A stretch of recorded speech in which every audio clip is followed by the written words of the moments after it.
Welcome back to the Digital Asset Report. Bitcoin moved up to $78,000 last week to close out the week as institutional buying provided a floor amid quiet macro conditions. Ethereum reached over $2,400 and both pulled back slightly into the weekend before moving up with the equity market opening. The total digital asset market cap stayed above $2.6 trillion, supported by steady ETF inflows. Geopolitical risk rose sharply in the Middle East this week. The two-week United States-Iran ceasefire that began on April 8th is set to expire this Wednesday. Iran has restricted shipping through the Strait of Hormuz once again after United States forces seized an Iranian cargo ship in the waterway. President Trump said an extension is highly unlikely without a final deal as negotiators head to Pakistan for talks. Trump also stated that the U.S. cannot be blackmailed. Take a listen. Very good conversations going on. It's working out very well. They got a little cute, as they have been doing for 47 years. Nobody ever took them on. They have no Navy. They have no Air Force.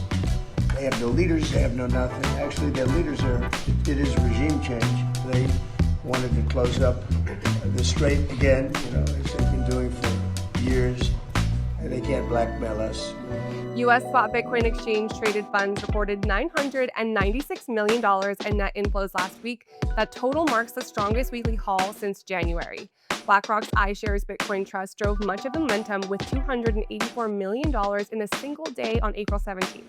Fidelity's Wise Origin Bitcoin Fund added $150 million over the same period.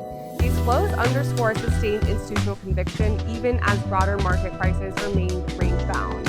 Year-to-date inflows in spot Bitcoin exchange-traded funds have now topped $12 billion. The biggest corporate treasury move came from Strategy. The company purchased over 34,000 BTC for $2.54 billion last week in what stands as one of the largest single-week buys in its history.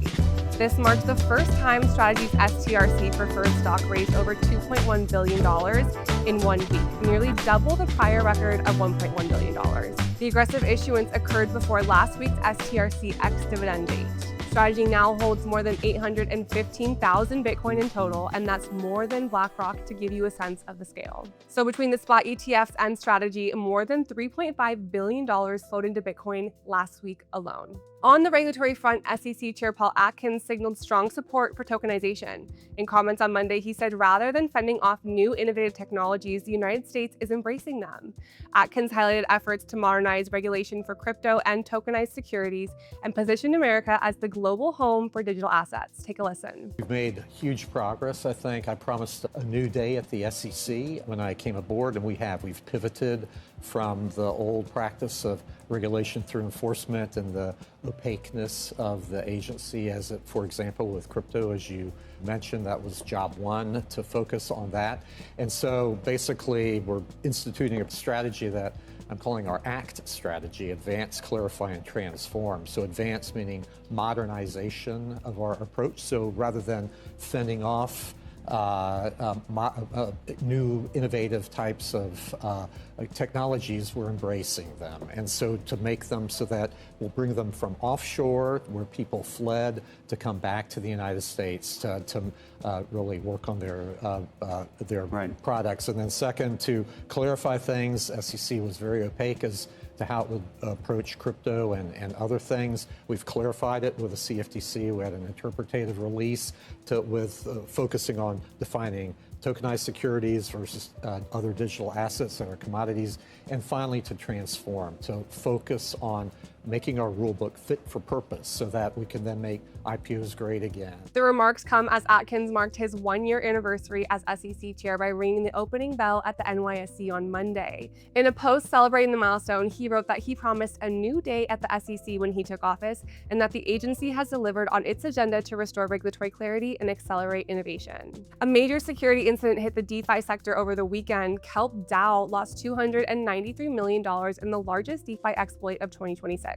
The attack occurred on April 18th and targeted the protocol's RS-ETH cross-chain bridge. The breach has renewed focus on bridge security and cross-chain infrastructure risks. The protocol halted withdrawals and is coordinating with security firms for a full forensic review. Affected users are expected to receive partial compensation from insurance reserves. The incident triggered sharp outflows across the decentralized finance sector, and total value locked across DeFi protocols fell by more than $13 billion in only 48 hours. Aave recorded $8.45 billion in withdrawals as users sought to reduce exposure. The contagion spread quickly through connected lending markets and highlighted ongoing concerns around bridge security and Oracle dependencies in cross-chain environments. At the same time, Tether added another 951 Bitcoin worth roughly $70 million to its reserves. The move pushed the stablecoin issuer's Bitcoin holdings above 97,000 coins and reflects ongoing corporate treasury interest in digital assets as a balance sheet tool. Tether's total Bitcoin position is now valued at more than $7 billion at current prices and the second largest corporate treasury in the world.